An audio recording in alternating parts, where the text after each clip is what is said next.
அனைவருக்கும் வணக்கம். இன்னைக்கு நம்ம சந்தன சாம்ராஜ்யம் பகுதி 2 பார்க்க போறோம். நாம் ஆஸ்திரேலியாவிடம் கிரிக்கெட்டில் உலக கோப்பையை இழந்ததை விட உலக சந்தன வர்த்தகத்தை இழந்ததுதான் மிக மோசமான நிகழ்வு. இதை நான் தேசிய அவமானமாகவே கருதுகிறேன். நான் இந்தியனாக பிறந்ததற்கு பெருமை கொள்ளும் பல காரணங்களில் ஒன்று இல்லாமல் போனதற்கு இன்று வருந்துகிறேன். அந்த காரணங்களை இன்று மீண்டும் நாம் உருவாக்க வேண்டும். TFS நிறுவனம் இந்தியாதான் அவர்களின் விற்பனை சந்தைக்குறி என்று வெளிப்படையாக கூறியுள்ளது. இந்த படத்தில் உள்ள தகவல் படி TFS நிறுவனம் இந்திய சந்தனத்தை ஆஸ்திரேலியாவின் 4 பகுதிகளில் வளர்க்கிறார்கள். இந்தியா உட்பட 4 நாடுகள் தான் அவர்களின் சந்தைக்குறி.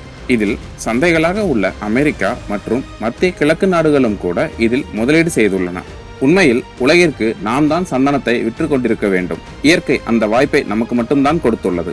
நாம் சந்தன வர்த்தகத்தில் சறுக்கியதால் வேலை இழந்தவர்களுக்கு அவர்கள் வேலை வாய்ப்பை ஏற்படுத்தி தருவதாக வேறு கூறுகிறார்கள். இது எவ்வளவு பெரிய அவமானம்! எனது பட்டாடைகளை பிடுங்கிக் கொண்டு எனக்கு கோமணம் தருவதாக சொல்வது போல் உள்ளது. ஆஸ்திரேலியா இந்திய சந்தன தோட்ட நிறுவனங்களின் பல இணையதளங்களில் சஸ்டைனபிள் என்கின்ற வார்த்தைகளை பயன்படுத்துகிறார்கள். சஸ்டைனபிள் என்றால் நிலையானது என்று அர்த்தம். நாமும் 4000 ஆண்டுகளாக நிலையான சந்தன உற்பத்தியாளர்களாகத்தான் இருந்தோம். இனியும் அதை நிலைநாட்ட வேண்டும். அதற்கு நிலையான மர வளர்ச்சி வேண்டும். அதற்கு வெட்ட மீண்டும் வளரும் வகையில் பல இடங்களில் தொடர்ந்து சந்தன மரங்கள் நடப்பட வேண்டும். அதற்கு இன்னும் நிறைய விவசாயிகள் சந்தன விவசாயத்தில் இறங்க வேண்டும். இதற்கு சட்டம் அவர்களுக்கு வழிவிட வேண்டும். இப்போது மரம் வளர்த்து வைத்துள்ள 4 பேர் அதை எளிதில் விற்று பணம் பார்க்க வேண்டும். அதை பார்த்து மற்றவர்களும் சந்தனம் பயிர் செய்ய வேண்டும். கிங் ஆஃப் வுட்ஸ் என்று சந்தனத்தை கூறுகிறோம். அதன் வர்த்தக ராஜாவாக நாம் இருந்தோம். இந்த ராஜாவின் சந்தன வர்த்தக மையமாக மைசூர் இருந்தது. KSDL அதாவது Karnataka soaps and detergent limited என்னும் கர்நாடக அரசு நிறுவனத்தின் மைசூர் சாண்டில் சோப் தயாரிக்க தேவையான சந்தன எண்ணெய் எடுக்க தேவையான சந்தன மர கட்டைகள் கூட இன்று அவர்களுக்கு மைசூர் காடுகளில் இருந்து கிடைக்கவில்லை. சந்தன எண்ணெயை இறக்குமதி செய்ய வேண்டியுள்ளதாக செய்திகள் வெளியாகியுள்ளன. இதை கர்நாடக அரசு சரியாக கையாண்டு இருந்திருந்தால் 1990களிலேயே விவசாயிகளை சந்தனம் பயிர் செய்ய வைத்திருந்திருக்கலாம். 2022-2023 நிதியாண்டிலேயே 4000 கிலோ சந்தன எண்ணெய்கள் இறக்குமதி செய்துள்ளனர். இந்த வருடம் 2023-2024 இன்னும் 7000 கிலோ வாங்க உள்ளதாக செய்திகள் வெளியாகியுள்ளன. சந்தன மரத்திற்கும் எண்ணெய்க்கும் எவ்வளவு டிமாண்ட் இருந்தும் நமது விவசாயிகள் சந்தன மரத்தை வளர்ப்பதற்கும் அதனை விற்பனை செய்வதற்கும் நிறைய கட்டுப்பாடுகளும் முட்டுக்கட்டைகளும் ஏன் சட்டங்கள் மூலம் உருவாக்கப்பட்டுள்ளது என்பது புரியவில்லை. தமிழகத்தில் வனத்துறையிடம்தான் நாம் சந்தன மரங்களை விற்க வேண்டும். வனத்துறையிடம் மரங்களை விற்றவர்களுக்கு வருட கணக்கில் பணம் வரவில்லை என்னும் சூழ்நிலை உள்ளது. சந்தன மரத்திற்கு இவ்வளவு தேவை இருக்கும் பொழுது தேவை இருப்பவர்கள் அந்த சந்தன மரங்களை பெற்றுக்கொண்டிருந்திருப்பார்களே, ஏன் விவசாயிகளுக்கு பணம் கிடைக்கவில்லை?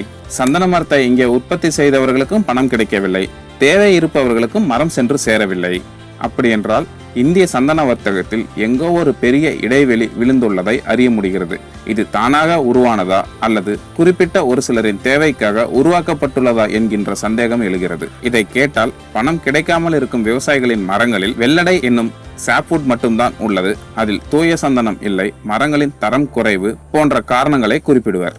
ஆனால் வெள்ளடைக்கு கூட சந்தையில் இன்னும் பல தேவைகள் உள்ளன. அதை விற்றவர்களுக்கு கூட இன்னும் தமிழகத்தில் பணம் கிடைக்கவில்லை. மிகப்பெரிய வரலாற்று மரபை கொண்ட KSDL சந்தன எண்ணெயை எடுக்காமல் எண்ணெயை நேரடியாக விலைக்கு வாங்கியுள்ளதால் பல சந்தன எண்ணெய் தொழிற்சாலை தொழிலாளர்கள் வேலை இழந்துள்ளனர். அதனை சமாளிக்க பாட்டில் குடிநீர் தயாரிக்கும் திட்டம் உள்ளதாக KSDL தெரிவிக்கிறது. இப்படிப்பட்ட ஆலோசனைகளை எல்லாம் யார் KSDL நிறுவனத்திற்கு தருகிறார்கள் என்று யோசிக்கும் போதே அவர்களது கௌரவ ஆலோசகரான திரு அனந்த பத்மநாபா அவர்கள் தான் நம் கண்முன்னே வருகிறார். தற்பொழுது அவர் பணியாற்றி கொண்டிருக்கும் ஆஸ்திரேலிய நிறுவனத்திற்கு லாபம் வர வேண்டும் என்பதற்காகத்தான் இந்த எண்ணெய் இறக்குமதி ஆலோசனையை கொடுத்திருப்பாரோ என்று எண்ண தோன்றுகிறது.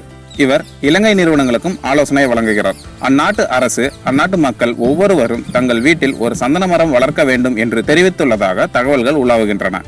தற்பொழுது அவர்களும் சந்தன வர்த்தக போட்டியில் இறங்கியுள்ளனர். அதெல்லாம் ஒரு பக்கம் இருக்க, ஆஸ்திரேலியாவிலிருந்து இறக்குமதி செய்யப்படும் எண்ணெயின் தரம் பற்றியும் ஒரு பார்வை பார்த்து விடுவோம். அங்கே 2 வகையான சந்தன மரங்கள் வளர்க்கப்படுகின்றன. ஒன்று இந்திய சந்தனம். இதனை ஆஸ்திரேலியாவின் வடமேற்கு பகுதியில் வளர்க்கின்றனர். இன்னொன்று ஆஸ்திரேலிய சந்தன வகை. இதனை சண்டலம் ஸ்பிகட்டம் என்பர். இது ஆஸ்திரேலியாவின் தென்மேற்கு பகுதியில் விளைகின்றது. ஆஸ்திரேலியாவில் விளைவிக்கப்பட்ட இந்திய சந்தன மரமான சண்டலம் ஆல்பமிலிருந்து எடுக்கப்பட்ட சந்தன எண்ணெயில் சந்தன எண்ணெயின் மிக முக்கிய மூலப்பொருளான ஆல்பா சாண்டலால் 45 முதல் 50% இருக்கும். இதை குவிண்டிஸ் நிறுவனத்தின் பணியாளர் ஒருவர் தெரிவித்தார். அதே ஆஸ்திரேலியாவின் சந்தன மர வகையான சண்டலம் ஸ்பிகட்டமிலிருந்து எடுக்கப்படும் சந்தன எண்ணெயில் ஆல்பா சாண்டலால் 15 முதல் 16% மட்டுமே இருக்கும். இதையும் குவிண்டிஸ் நிறுவனத்தின் ஊழியர் ஒருவர் தான் தெரிவித்தார். அதே இந்தியாவில் விளைந்த இந்திய சந்தன மரமான சென்டலம் ஆல்பமிலிருந்து எடுக்கப்படும் சந்தன எண்ணெயில் இந்த ஆல்பா சென்டலாலின் சதவிகிதம் 80 முதல் 90% இருக்கும் என்று IWST விஞ்ஞானி ஒருவர் தெரிவித்துள்ளார். இதனால் இந்தியாவில் இருந்து விளைவிக்கப்படும் இந்திய சந்தன எண்ணெய்க்கு உலகில் எந்த பகுதியில் இருந்து உருவாக்கப்படும் சந்தன எண்ணெயும் ஈடாக முடியாது என்று ஆதாரப்பூர்வமாக அறிந்து கொள்ள முடிகிறது. இப்போது KSDLக்கு வருவோம். KSDLின் மைசூர் சாண்டில் சோப் புவிசார் குறியீடு வாங்கியுள்ளது. புவிசார் குறியீடு என்றால் என்ன என்று வேறொரு வீடியோவில் பார்ப்போம். இந்த சூழ்நிலையில் மைசூர் சாண்டில் சோப் இதுவரை பயன்படுத்திய இந்திய சந்தன எண்ணெய்க்கு பதிலாக ஆஸ்திரேலியாவிலிருந்து இறக்குமதி செய்யப்பட்டுள்ள 2ஆம் தர எண்ணெயை பயன்படுத்துவதால் இனி உருவாக்கப்படும் மைசூர் சாண்டில் சோப்பின் தரமும் குறைவாகத்தான் இருக்குமா என்கின்ற சந்தேகமும் எழுகிறது. மேலும் மைசூர் சாண்டில் சோப்பில் புவியின் வேறு கண்டம் சார்ந்த 2ஆம் நிலை சந்தன எண்ணெயை பயன்படுத்தப்படுவதால் அதன் புவிசார் குறியீடு இழக்க நேரிடுமா என்கின்ற சந்தேகமும் எழுகிறது. ஏனென்றால் அவர்களின் புவிசார் குறியீடு விண்ணப்பத்தில் அவர்களுடைய பெங்களூர் தொழிற்சாலையில் எடுக்கப்படும் சந்தன எண்ணெயை தான் மைசூர் சாண்டில் சோப்பில் பயன்படுத்துவதாக தெரிவித்துள்ளனர். ஆனால் அதற்கு நேர்மாறாக ஆஸ்திரேலியாவில் விளைந்த இந்திய சந்தன எண்ணெய்களை மைசூர் சாண்டில் சோப் தயாரிப்பதற்காக இறக்குமதி செய்துள்ளனர். இதனால் இந்த மைசூர் சாண்டில் சோப்பின் புவிசார் குறியீடு நிலைமை வருங்காலத்தில் என்னவாகும் என்பது எனக்கு தெரியவில்லை.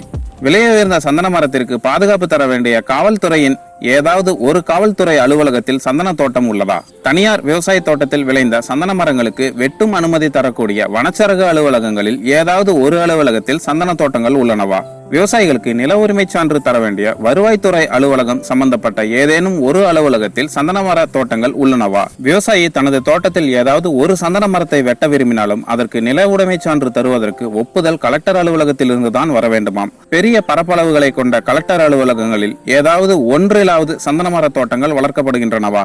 எத்தனை வனத்துறை அலுவலர்கள் அவர்களுடைய சொந்த தோட்டங்களில் சந்தன மரங்களை நட்டு இதுவரை வளர்த்தெடுத்துள்ளனர்? மிக சொற்பமானவர்களே நட்டெடுத்துள்ளனர், அதுவும் மிக குறைவான எண்ணிக்கையில். ஏக்கர் கணக்கில் யாராவது ஒரு வன அலுவலர் நட்டு வளர்த்தெடுத்துள்ளார் என்கின்ற கணக்கெல்லாம் தற்போது இல்லை. ஏனென்றால் இவர்கள் அனைவருக்குமே தெரியும், சந்தன மரத்தை நட்டு வளர்த்தெடுத்து அதனை வெட்டி விற்பனை செய்து வருமானம் பார்ப்பது மிக மிக மிக சவாலான விஷயம் என்பது. அரசின் நிலங்களில் ஏன் சந்தன மர தோட்டங்களை வளர்த்தெடுக்க வேண்டும் என்று நான் வைக்கும் கேள்வி உங்களுக்கு அபத்தமானதாக தோன்றலாம். உலகளாவிய சந்தை வாய்ப்பும் அதன் மூலம் ஒரு மிகப்பெரிய பொருளாதார வாய்ப்பும் உள்ள ஒரு சந்தன மரத்தை தோட்டமாக வளர்த்தெடுப்பதன் மூலம் மிகப்பெரிய அரசு சொத்தை உருவாக்க முடியும் அல்லவா?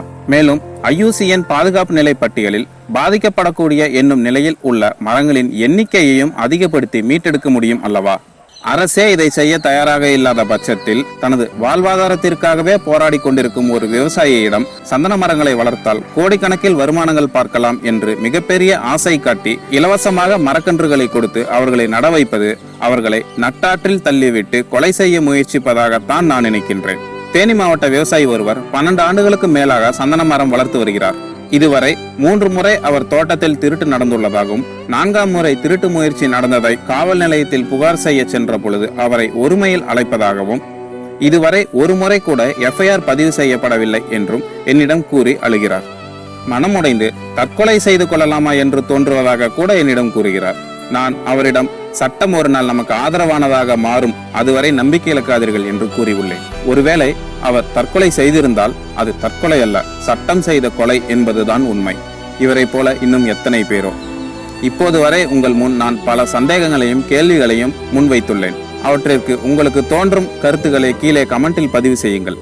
இந்த வீடியோ அரசு நிர்வாகத்தின் மேலிடத்தின் கவனத்திற்கு சென்று சட்டம் நமக்கு சாதகமானதாக மாறும் வரையிலும் நம் மக்களின் சந்தன விற்பனைக்கு சட்டம் வழிவிடும் வரையிலும் பகிரும்படி கேட்டுக்கொள்கிறேன். தமிழக விவசாயி யாரேனும் ஒருவராவது தன் சந்தன மரத்தை கோடிக்கணக்கில் விற்று லாபம் பார்த்து பணம் பெற்றுள்ளார் என்கின்ற முதல் வரலாற்று சாதனையை உருவாக்குவோம். இந்த வீடியோவை உருவாக்கும் பொழுது பல தகவல்கள் பல இடங்களிலிருந்து சேகரிக்கப்பட்டவை. அவற்றை எனக்கு உடனுக்குடன் கொடுத்து உதவிய பல நண்பர்களுக்கும் எனது நன்றிகளை தெரிவித்துக் கொள்கிறேன். நன்றி, வணக்கம்.